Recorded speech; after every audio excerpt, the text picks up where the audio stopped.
ക്രൂശിക്കപ്പെട്ട ക്രിസ്തുവിനെ പ്രസംഗിക്കുന്നു. ദൈവ തിരുനാമത്തിന് മഹത്വം ഉണ്ടാകട്ടെ. ഉൽപ്പത്തി പുസ്തകം 28-ാം അധ്യായം 12-ാം വാക്യം മുതൽ വായിക്കാം. അവനൊരു സ്വപ്നം കണ്ടു. ഇതാ, ഭൂമിയിൽ വെച്ചിരിക്കുന്ന ഒരു കോവണി, അതിൻ്റെ തല സ്വർഗത്തോളം എത്തിയിരുന്നു. ദൈവത്തിൻ്റെ ദൂതന്മാർ അതിന്മേൽ കൂടി കയറുകയും ഇറങ്ങുകയുമായിരുന്നു. അതിന്മീതെ യഹോവ നിന്ന് അരുളി ചെയ്തത്, ഞാൻ നിന്റെ പിതാവായ അബ്രഹാമിൻ്റെ ദൈവവും ഇസഹാക്കിൻ്റെ ദൈവവുമായ യഹോവയാകുന്നു. നീ കിടക്കുന്ന ഭൂമിയെ ഞാൻ നിനക്കും നിന്റെ സന്തതിക്കും തരും. ദൈവത്തിന് സ്തോത്രം. കഴിഞ്ഞ ഒരവസരത്തിൽ നാം 2 വാക്കുകൾ പ്രത്യേകിച്ച് എടുത്ത് പഠിച്ചു. ഒന്ന് വിഷൻ, നാം പഠിച്ചതാണ്, ദർശനം ലഭിച്ചു. 2 വോയിസ്, ശബ്ദം കേട്ടു. ദൈവത്തെ ദർശിച്ചു, ദൈവത്തിൻ്റെ ശബ്ദം കേട്ടു. Vision and voice. ദൈവത്തെ കാണാൻ യാക്കോബിന് കഴിഞ്ഞു. ഗോവണിമേൽ നിൽക്കുന്ന നിത്യപരിശുദ്ധനായ ദൈവത്തെ യാക്കോബിന് ദർശിക്കാൻ കഴിഞ്ഞു. അത് ഒരു സ്വപ്ന അനുഭവമായിരുന്നു, ഒരു ദർശന അനുഭവമായിരുന്നു. ദൈവം അരുളി ചെയ്യുന്ന ശബ്ദം കേട്ടു. ദൈവം തരുന്ന ദർശനമാണെങ്കിൽ ദൈവത്തിൻ്റെ ശബ്ദം ഉണ്ടായിരിക്കും. ദൈവം തരുന്ന ദർശനമാണെങ്കിൽ ദൈവത്തിൻ്റെ വചനം ഉണ്ടായിരിക്കും. വചനത്തോട് ചേരാത്ത ദർശനങ്ങളൊന്നും സ്വീകാര്യമല്ല. വചനത്തോട് ബന്ധപ്പെടാത്ത ദർശനങ്ങൾ നമുക്ക് അംഗീകരിക്കാൻ പറ്റുകയില്ല. അനേകരും ദർശനം എന്ന് പറയും. ദർശനം കിട്ടി, ദർശനം കണ്ടു. നോ, സ്വീകരിക്കണമെങ്കിൽ അതിൽ വചനത്തിൻ്റെ പിൻബലം ഉണ്ടായിരിക്കണം, വചനാനുസൃതമായിരിക്കണം. ഇവിടെ യാക്കോബിന് കിട്ടിയ ദർശനത്തിൽ ദൈവത്തിൻ്റെ ശബ്ദം കിട്ടി, ദൈവത്തിൻ്റെ വചനം കിട്ടി. ആ വചനത്തിൽ 2 വാഗ്ദത്തങ്ങളാണ് ഉണ്ടായിരുന്നത്. 2 വാഗ്ദത്തങ്ങൾ. 7 കാര്യങ്ങൾ വാഗ്ദത്തമുണ്ട്, പക്ഷേ അത് 2 കാര്യങ്ങളെ ആസ്പദമാക്കിയ വാഗ്ദത്തമായിരുന്നു. 2 വാഗ്ദത്തം. ഒന്നാമത്തെ വാഗ്ദത്തം ദ ലാൻഡ്, ദൈവത്തിൻ്റെ നഗരം, ദൈവത്തിൻ്റെ ദേശം, ദൈവത്തിൻ്റെ രാജ്യം. The land, the promise of the land, ദൈവത്തിൻ്റെ രാജ്യത്തിൻ്റെ അവകാശം ലഭിക്കുമെന്നുള്ളതായ വാഗ്ദത്തം. ഭൂമി അവകാശമാക്കും, ദൈവരാജ്യം അവകാശമാക്കും. യാക്കോബിനോട് പറയുന്നു, നീ കിടക്കുന്ന ഭൂമി നിനക്ക് തരും. ഭൂമി, വാഗ്ദത്ത ഭൂമി. എന്നാൽ രണ്ടാമത്തെ വാഗ്ദത്തം അത് the multiplied seed of Jacob, യാക്കോബിൻ്റെ വർദ്ധിച്ചു വരുന്ന വിത്ത്, വർദ്ധിച്ചു വരുന്ന സന്തതി പരമ്പര, എണ്ണമില്ലാത്ത സന്തതി. യാക്കോബിനപ്പോൾ ഒരു വിവാഹത്തെക്കുറിച്ചോ ഭാര്യയെക്കുറിച്ചോ മക്കളെക്കുറിച്ചോ ചിന്തിക്കാവുന്ന കാലമല്ലത്. എല്ലാ പ്രതീക്ഷയും നഷ്ടപ്പെട്ടിരിക്കുകയാണ്. അങ്ങ് എത്തുമെന്ന് തന്നെ ഉറപ്പില്ല, അമ്മാവൻ്റെ ഭവനത്തിൽ എത്തുമെന്ന് തന്നെ ഉറപ്പില്ല. ഈ യാത്രാമധ്യത്തിൽ തന്നെ അപകടം പിടഞ്ഞു പോകാവുന്നതാണ്. ഈ യാത്രാമധ്യത്തിൽ തന്നെ ഒരുപക്ഷേ ജ്യേഷ്ഠനായ ഏശാവ് വന്ന് കൊന്നുകളയാവുന്നതാണ്. ഏശാവിന് ആ പ്രദേശങ്ങളെല്ലാം ഇങ്ങനെ സഞ്ചരിച്ച് നല്ല പരിചയമുള്ളതാണ്. എത്ര ഇരുളിലും ഏശാവിന് പോകാൻ മടിയും പേടിയുമില്ല. പക്ഷേ യാക്കോബ് അങ്ങനെയല്ല. ഏശാവ് വന്ന് കൊല്ലുമോ ഭീതിയുണ്ട്, മരണഭീതിയുണ്ട്. ഒരു പ്രതീക്ഷയുമില്ല. ഇനി ഞാൻ ജീവിച്ചിരുന്നാൽ തന്നെ ഒരു വിവാഹം നടക്കുമെന്നതാണ് ഉറപ്പ്, മക്കൾ ഉണ്ടാകുമെന്നാണ് എന്താ ഉറപ്പ്. യാക്കോബിന് ഭാവിയെക്കുറിച്ച് മോഹന സ്വപ്നങ്ങളൊന്നുമില്ല, ഭാവിയെക്കുറിച്ച് പ്രതീക്ഷകളൊന്നുമില്ല. സഹോദരങ്ങളെ, ദൈവത്തിൻ്റെ വാഗ്ദത്തം ഭാവിയെക്കുറിച്ച് ശുഭപ്രതീക്ഷ തരുന്നതാണ്. ഭാവിയെക്കുറിച്ച് ശുഭപ്രതീക്ഷ തരുന്നു. ഇതും നിങ്ങൾ ദൈവത്തിൻ്റെ സന്നിധിയിൽ നിന്ന് ഇപ്പോൾ വാഗ്ദത്തമായി നിങ്ങൾ ഏറ്റുവാങ്ങണം. ഭാവിയെക്കുറിച്ചുള്ള ശുഭപ്രതീക്ഷ. ഇപ്പോൾ നിങ്ങളുടെ ചിലരുടെയൊക്കെ ഹൃദയത്തിൽ ഇതൊക്കെ കേൾക്കുമ്പോഴും പിന്നെയും നിങ്ങൾ ചിന്തിക്കും, ഇത് വേറെ ചിലരുടെ കാര്യമൊക്കെ ആയിരിക്കും ഈ കേൾക്കുന്നത്. എൻ്റെ കാര്യത്തിൽ ഇനി ശുഭപ്രതീക്ഷയൊന്നുമില്ല, എൻ്റെ കാര്യത്തിൽ ഇനി എനിക്കൊരു നല്ല കാലം കിട്ടുമെന്ന് പ്രതീക്ഷയില്ല, എല്ലാം തീർന്നു പോയില്ലേ. എൻ്റെ കാര്യത്തിൽ ഇനി എനിക്ക് സ്നേഹം കിട്ടുമെന്നൊരു പ്രതീക്ഷയില്ല, ഇനി എനിക്കൊരു നല്ല കാലം വരുമെന്ന് പ്രതീക്ഷയില്ല, എൻ്റെ കഷ്ടത തീരുമെന്ന് പ്രതീക്ഷയില്ല, എൻ്റെ കടം തീരുമെന്ന് പ്രതീക്ഷയില്ല, എനിക്ക് ആരോഗ്യം കിട്ടുമെന്ന് പ്രതീക്ഷയില്ല, ഇനി ഞാൻ എഴുന്നേറ്റ് ഓടി നടക്കുമെന്നൊരു പ്രതീക്ഷയില്ല, ഇനി ഞാൻ എവിടെയെങ്കിലും യാത്ര ചെയ്യുമെന്നുള്ള പ്രതീക്ഷയില്ല. എൻ്റെ ദൈവമേ, എൻ്റെ ജീവിതത്തിൽ പ്രതീക്ഷകളെല്ലാം തീർന്നു, എല്ലാം കരിഞ്ഞുണങ്ങിയ സ്വപ്നങ്ങൾ. എൻ്റെ ദൈവത്തിന് സ്തോത്രം. സഹോദരങ്ങളെ, കരിഞ്ഞുണങ്ങിയ സ്വപ്നങ്ങളിൽ പുതുപുഷ്പം വിരിയിപ്പിക്കുവാൻ കർത്താവായ യേശുവിന് കഴിയും. ഹല്ലേലൂയ, ദൈവത്തിന് സ്തോത്രം. നിങ്ങളുടെ സ്വപ്നങ്ങൾ കരിഞ്ഞതാണോ? നിങ്ങളുടെ ഭാവിയിലെ പ്രതീക്ഷകളെല്ലാം കത്തിക്കരിഞ്ഞ് ഉണങ്ങിയിരിക്കുകയാണോ? ദൈവത്തിന് സ്തോത്രം. യാക്കോബിന് പ്രതീക്ഷയില്ലാത്ത സ്ഥാനത്ത് ഇതാ ദൈവം ചില വാഗ്ദത്തങ്ങൾ തരുന്നു. 2 കാര്യങ്ങളെ ആസ്പദമാക്കിയുള്ള വാഗ്ദത്തങ്ങൾ, 7 വാഗ്ദത്തങ്ങൾ. നമുക്കൊന്ന് വായിച്ച് കേൾക്കാം 13-ാം വാക്യം മുതൽ. അതിന്മീതെ യഹോവ നിന്ന് അരുളി ചെയ്തത്, ഞാൻ നിന്റെ പിതാവായ അബ്രഹാമിന്റെ ദൈവവും ഞാൻ നിന്റെ പിതാക്കന്മാരുടെ ദൈവമാണ്. ഞാൻ നിന്റെ പിതാവായ അബ്രഹാമിന്റെ ദൈവവും ഇസഹാക്കിന്റെ ദൈവമായ യഹോവയാകുന്നു. ഇസ്ഹാക്കിന്റെ ദൈവമായ യഹോവയാകുന്നു. നീ കിടക്കുന്ന ഭൂമിയെ ഞാൻ നിനക്കും നിന്റെ സന്തതിക്കും തരും. നീ കിടക്കുന്ന ഭൂമിയെ, ദ ലാൻഡ്, നീ കിടക്കുന്ന ഭൂമിയെ ഞാൻ നിനക്കും നിന്റെ സന്തതിക്കും തരും. നിന്റെ സന്തതി ഭൂമിയിലെ പൊടി പോലെയാകും. മൾട്ടിപ്ലൈഡ് സീഡ്, വർദ്ധിച്ചു വരി പെരുകുന്നതായ സന്തതി വർദ്ധനവ്. നീ കിടക്കുന്ന ഭൂമിയെ ഞാൻ നിനക്കും നിന്റെ സന്തതിക്കും തരും. നിന്റെ സന്തതി ഭൂമിയിലെ പൊടി പോലെയാകും. നിന്റെ സന്തതി ഭൂമിയിലെ പൊടി പോലെയാകും. നീ പടിഞ്ഞാറോട്ടും കിഴക്കോട്ടും വടക്കോട്ടും തെക്കോട്ടും പരക്കും. നീ വിശാലതയിലേക്ക് പരക്കും, വർദ്ധിക്കും.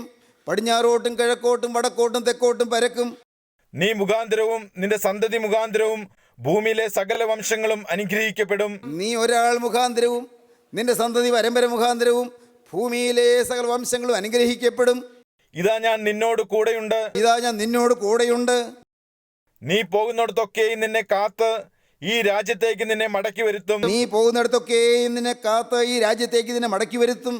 ഞാൻ നിന്നെ കൈവിടാതെ നിന്നോട് അരുളി ചെയ്തത് നിവർത്തിക്കും. ഞാൻ നിന്നെ കൈവിടാതെ നിന്നോട് അരുളി ചെയ്തത് നിവർത്തിക്കും. 7 വാഗ്ദത്തങ്ങൾ. 2 കാര്യങ്ങളെ ആസ്പദമാക്കി 7 വാഗ്ദത്തങ്ങൾ. നിങ്ങൾ എണ്ണി നോക്കിയാൽ നിങ്ങളുടെ ബൈബിളിൽ വേണമെങ്കിൽ നിങ്ങൾക്ക് അവിടെ ഓരോന്നോരോന്ന് നോട്ട് ചെയ്യാം. 1, 2, 3, 4, 5, 6, 7 നോട്ട് ചെയ്യാം. ദൈവത്തിന് സ്തോത്രം. 1 ലാൻഡ്, 2 സന്തതി. ദൈവത്തിന് സ്തോത്രം. ഭൂമിയെ സംബന്ധിച്ചും സന്തതിയെ സംബന്ധിച്ചുമുള്ള 7 വാഗ്ദത്തങ്ങൾ. ഇത് കഴിഞ്ഞ്, ഞാൻ ആ വാഗ്ദത്തങ്ങളിലേക്ക് ഇപ്പോൾ കടക്കുന്നില്ല, അത് കഴിഞ്ഞ് പിന്നെ നാം കാണുന്നത് അതും വി കൊണ്ട് ആരംഭിക്കുന്നൊരു വാക്കാണ്. വോ, VOW. വോ എന്താണത്? ഒരു വഴിപാട്, ഒരു നേർച്ച, ഒരു സമർപ്പണം, ഒരു ശപഥം, ഒരു പ്രതിജ്ഞ. ഒരു വോ, VOW. വിഷൻ, വോയിസ്, ഓ. വിഷനും വോയിസും കിട്ടിയ ദൈവവൈതൽ ഒരു ശപഥമെടുക്കാൻ അവൻ തീർച്ചയായും തയ്യാറാകണം. നിങ്ങൾക്ക് പ്രകടമായൊരു വിഷൻ കിട്ടിയില്ല, പക്ഷേ നിരന്തരം നിങ്ങൾ കേൾക്കുന്ന ഈ വചനത്തിൽ കൂടി നിങ്ങൾക്ക് അനേകം സ്വർഗീയ അരുളപ്പാടുകൾ ലഭിക്കുകയാണ്. നിങ്ങൾക്കൊരു പക്ഷേ ഒരു വിഷൻ കിട്ടിയില്ല, പക്ഷേ നിങ്ങളുടെ ഹൃദയത്തിൽ ചില വിഷൻസ് രൂപപ്പെടുന്നുണ്ട്, ചില കാഴ്ചപ്പാടുകൾ രൂപപ്പെട്ട് കിട്ടുന്നുണ്ട്. പണ്ടുകാലത്ത് നിങ്ങൾ വന്നതുപോലെ അല്ലല്ലോ ഇപ്പോൾ. ഒരു സമയത്ത് നിങ്ങൾ വേദപുസ്തകത്തിലെ വചനങ്ങൾ കേൾക്കാൻ നിങ്ങൾ തയ്യാറാകുന്നതിന് മുൻപുള്ള കാലത്തേക്കാൾ എത്രയോ വ്യത്യസ്തമാണ് ഇപ്പോൾ നിങ്ങളുടെ മനോഭാവം. നിങ്ങളുടെ ഹൃദയത്തിൽ എന്തെല്ലാം മാറ്റങ്ങൾ വന്നു കഴിഞ്ഞു. നിങ്ങളുടെ കാഴ്ചപ്പാടുകൾ എത്രയോ വിശാലമായി. നിങ്ങൾക്ക് ആത്മീയമായൊരു വീക്ഷണഗതി കിട്ടി തുടങ്ങിയില്ലേ?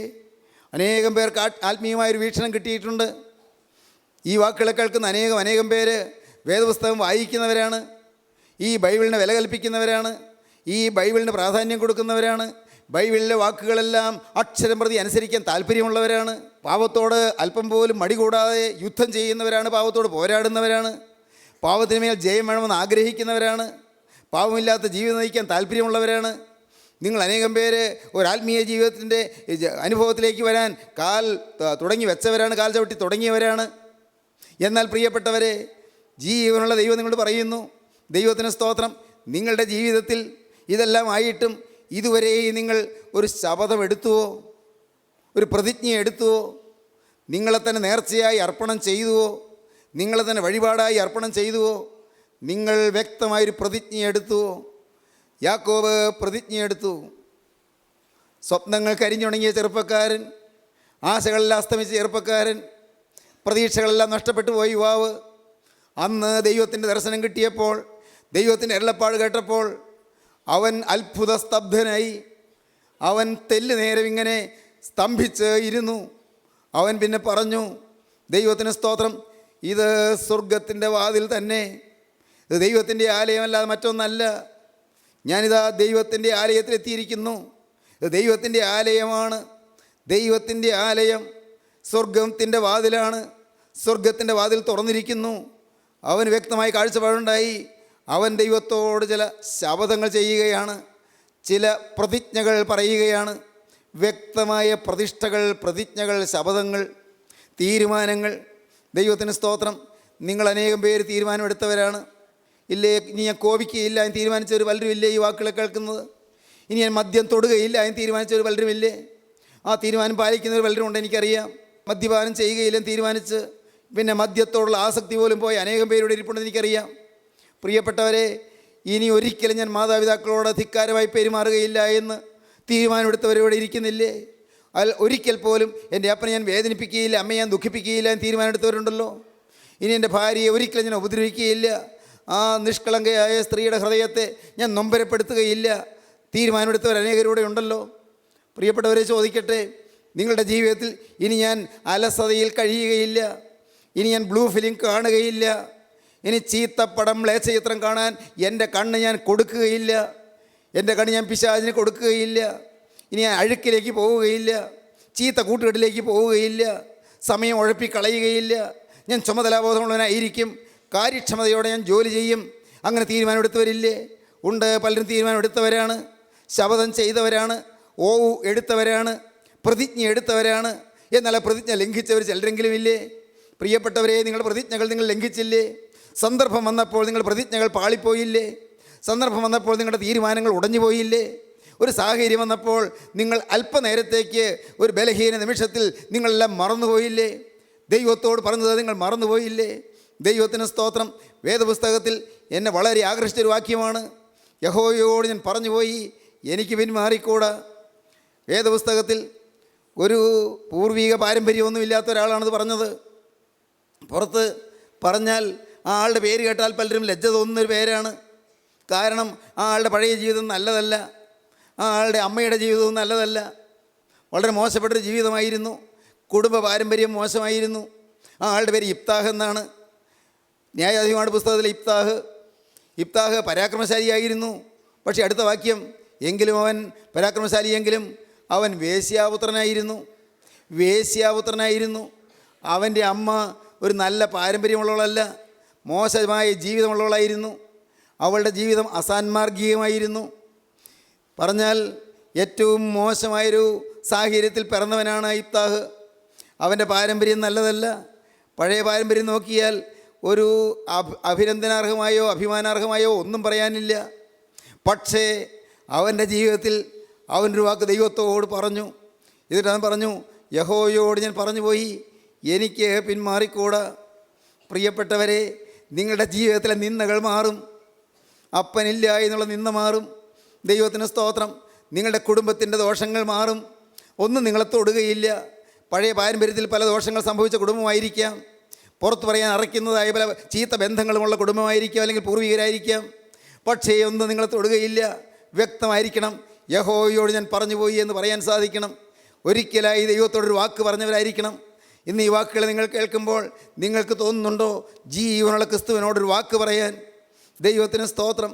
എനിക്കറിയാം, ഇവിടെ ഇരിക്കുന്ന നിങ്ങൾ അനേകം പേര് ഒരിക്കൽ ദൈവത്തോട് വാക്ക് പറഞ്ഞവരാണ്. നിങ്ങൾ ഭാഗ്യശാലികളാണെന്ന് ഞാൻ പറയും. ദൈവത്തിന് സ്തോത്രം. നിങ്ങളുടെ ജീവിതത്തിലേക്ക് എണ്ണപ്പെട്ട സുദിനമാണത്. നിങ്ങളുടെ ജീവിതത്തിലെ നിർണായകമായ വെള്ളി നക്ഷത്രം ഉദിച്ച ദിവസമാണത്. ദൈവത്തിന് സ്തോത്രം. കാരണം നിങ്ങളുടെ ജീവിതത്തിൽ നിങ്ങൾ ദൈവത്തെ കണ്ടുമുട്ടി ദൈവത്തോട് വാക്ക് പറഞ്ഞ ദിവസം. ദൈവത്തിന് സ്തോത്രം. പ്രിയപ്പെട്ടവരെ, ഞാൻ 17-ാമത്തെ വയസ്സിൽ ദൈവത്തോട് വാക്ക് പറഞ്ഞു. ദൈവത്തോട് എൻ്റെ ഹൃദയം സമർപ്പിച്ചുകൊണ്ട് വാക്ക് പറഞ്ഞു. യഹോവയോട് ഞാൻ പറഞ്ഞുപോയി, എനിക്ക് പിന്മാറിക്കൂടാ. ഇപ്പോൾ നിങ്ങൾക്ക് തീരുമാനിക്കാമോ? ഇപ്പോൾ 1, നിങ്ങൾ ദൈവത്തോട് പറയണം. 2, എനിക്ക് പിന്മാറിക്കൂടാ എന്ന് നിങ്ങൾ പുതിയ തീരുമാനം എടുക്കണം. യഹോവയോട് ഞാൻ പറഞ്ഞുപോയി, എനിക്ക് പിന്മാറിക്കൂടാ. ദൈവത്തിന് സ്തോത്രം. എൻ്റെ സഹോദരങ്ങളെ, നിങ്ങളെ ഈ ജീവൻ്റെ വെളിച്ചത്തിലേക്ക് കൊണ്ടുവന്നത് ഒരു കൂട്ടായ്മയല്ല. വ്യക്തമായി മനസ്സിലാക്കിക്കൊള്ളൂ. ഈ വചനം പറയുന്നത് ഞാനുമല്ല, നിങ്ങളെ സ്നേഹിച്ചത്, നിങ്ങളെ കൊണ്ടുവന്നത്. വ്യക്തമായി മനസ്സിലാക്കിക്കൊള്ളൂ. ദൈവത്തിന് സ്തോത്രം. ദൈവത്തിൻ്റെ വലിയ നാമം മഹത്വപ്പെടട്ടെ.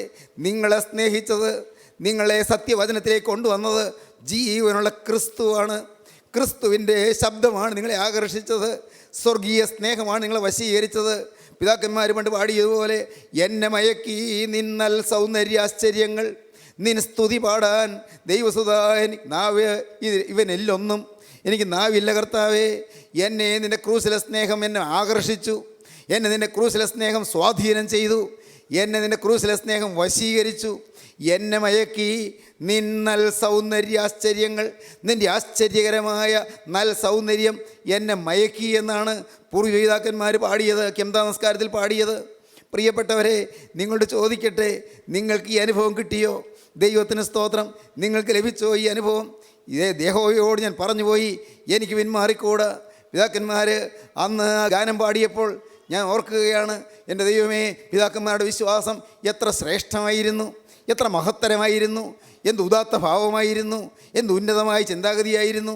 ആ ഗീതം തുടങ്ങുന്നത് നിൻ മുറികളിൽ നിന്ന് ഏറ്റേൻ മൂറോന്മണം എൻ നാഥ എന്നാണ്. എൻ്റെ കർത്താവേ, നിൻ്റെ തിരുമുറികളിൽ നിന്ന് എന്നിലേക്ക് മൂറോൻ്റെ നറുമണം പകർന്നു എന്ന്. നിൻ്റെ തിരുമുറികളിൽ നിന്നാണ് മൂറോൻ്റെ സുഗന്ധം എനിക്ക് കിട്ടിയത്. മൂറോൻ്റെ സുഗന്ധം, പരിശുദ്ധാത്മാവിൻ്റെ സുഗന്ധം എനിക്ക് കിട്ടി.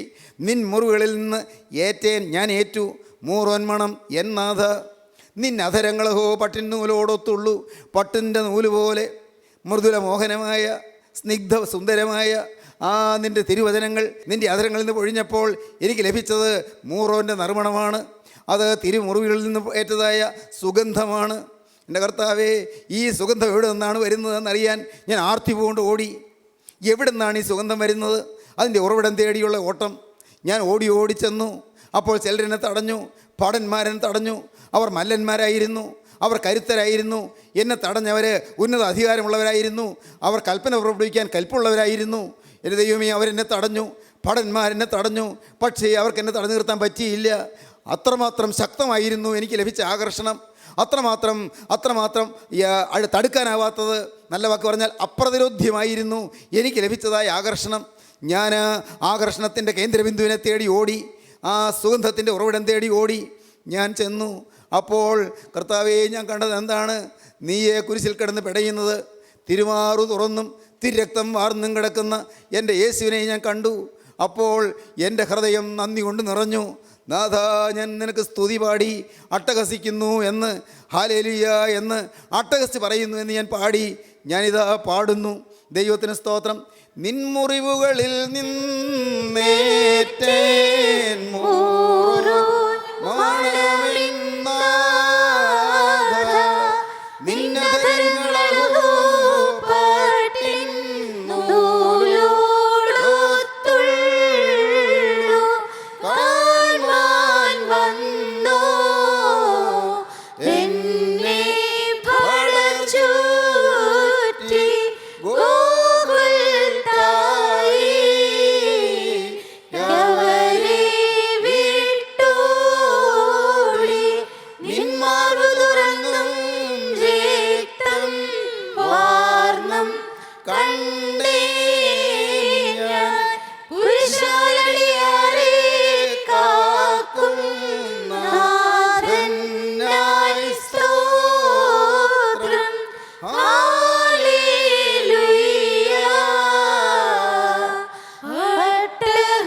എന്നെ മയക്കി നിന്നൽ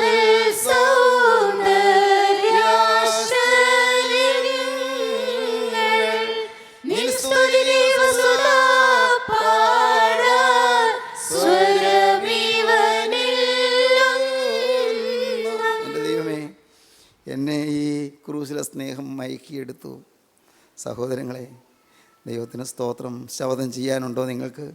പ്രതിജ്ഞ പറയാനുണ്ടോ നിങ്ങൾക്ക്? ദൈവത്തോട് പറയാം, യഹോവയോട് ഞാൻ പറഞ്ഞുപോയി, എനിക്ക് പിന്മാറിക്കൂടാ. ഇനിയില്ല പാവം, ഇനിയില്ല അശുദ്ധി, ഇനിയില്ല തിന്മ പ്രവൃത്തി, ഇനി അരുതാത്തൊരു വാക്കര നാവിൽ വരികയില്ല. എൻ്റെ കർത്താവേ, ഒരു 10 പൈസയ്ക്ക് ഒരു അരുതായിക സംഭവിക്കുകയില്ല. 10 പൈസ ഞാൻ സമ്പാദിക്കുന്നെങ്കിൽ എൻ്റെ യേശുവിൻ്റെ തിരുഹിത പ്രകാരമായിരിക്കും. 10 പൈസ ഞാൻ ചെലവഴിക്കുന്നെങ്കിൽ എൻ്റെ യേശുവിൻ്റെ തിരുഹിത പ്രകാരമായിരിക്കും. ദൈവത്തിന് സ്തോത്രം. യേശുവേ, എൻ്റെ യേശുവേ, എൻ്റെ ജീവിതം നിനക്ക് ഞാൻ തന്നിരിക്കുകയാണ്. എൻ്റെ സഹോദരങ്ങളെ, പറയാമോ നിങ്ങൾക്ക്? ഏറ്റുവാങ്ങാൻ യേശു വന്നിട്ടുണ്ട്. ഏറ്റുവാങ്ങാൻ അവൻ വന്ന് നിൽക്കുന്നുണ്ട്. നിങ്ങളുടെ കയ്യിൽ നിന്ന് നിങ്ങളുടെ ജീവിതം മുഴുവനായി എടുത്തു അനുഗ്രഹിച്ചു തരാൻ യേശു വന്നിട്ടുണ്ട്. എൻ്റെ ദൈവത്തിന് സ്തോത്രം. കുരിശാണ് നിങ്ങളുടെ ജീവിതത്തിൽ വരാൻ പോകുന്നത്. പഴയ മനുഷ്യൻ മരിക്കുകയാണ്, ഒരു പുതിയ മനുഷ്യൻ ഉയർക്കുകയാണ്. പഴയ സ്വഭാവങ്ങൾ മരിക്കുകയാണ്, പഴയ വാശിയും വൈരാഗ്യവും മരിക്കുകയാണ്. എല്ലാം മുഴുവനായി മാഞ്ഞു പോവുകയാണ്. ഇവിടെ പോയി പഴയ വാശി, പഴയ ദുശാഠ്യം എവിടെ പോയി? പഴയ സ്വാർത്ഥത എവിടെ പോയി? പഴയ വൈരാഗ്യം ഇവിടെ പോയി, പഴയ കലഹ സ്വഭാവം ഇവിടെ പോയി. ദൈവത്തിന് സ്തോത്രം. കിടപ്പുമുറിയിലെ ഭർത്താവും ഭാര്യയും കൂടെ വാഗ്വാദം എല്ലാം പോയി, എല്ലാം മാറി. ഇന്ന് കിടപ്പുമുറി സ്നേഹത്തിൻ്റെ, സന്തോഷത്തിൻ്റെ, സമൃദ്ധിയുള്ള ആനന്ദത്തിന് തികവുറ്റ സന്തോഷ സമൃദ്ധമായ അനുഗ്രഹത്തിൻ്റെ കലവറയാണത്. ഹല്ലേലൂയ, ദൈവത്തിന് സ്തോത്രം. എങ്ങനെ മാറിയത്? എങ്ങനെയാണ് മാറിയത്? മാറ്റിയവനൊരുവനുണ്ട്. കൂട്ടായ്മയല്ല മാറ്റിയത്. ഞാൻ വീണ്ടും പറയുകയാണ്, കൂട്ടായ്മയല്ല മാറ്റിയത്. ക്രിസ്ത്യൻ റിവൈവൽ ഫെലോഷിപ്പ് അല്ല മാറ്റിയത്. ഹല്ലേലൂയ, നിങ്ങൾ വിശ്വസിക്കൂ. ആത്മാർത്ഥമായി പറയട്ടെ, നിങ്ങളെ മാറ്റിയത് കർത്താവായ യേശുക്രിസ്തുവാണ്.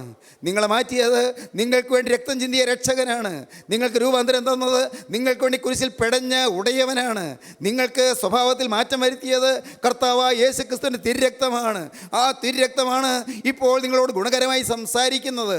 ഹാബേലിൻ്റെ രക്തത്തേക്കാൾ ഗുണകരമായി സംസാരിക്കുന്ന പുണ്യാഹ രക്തം.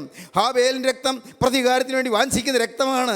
എന്നാൽ യേശുവിൻ്റെ രക്തം ഇവരോട് ക്ഷമിക്കണമേ എന്ന് പ്രാർത്ഥിക്കുന്ന രക്തമാണ്. പിതാവേ, ഇവർ ചെയ്യുന്നത് ഇന്നത് എന്ന് അറിയായികയാൽ ഇവരോട് ക്ഷമിക്കണമേ എന്ന് പ്രാർത്ഥിക്കുന്ന സ്നേഹത്തിൻ്റെ രക്തമാണ്. ആ ചൂട് നീളം നിങ്ങളുടെ നേരെ ഒഴുകി വരികയാണ്.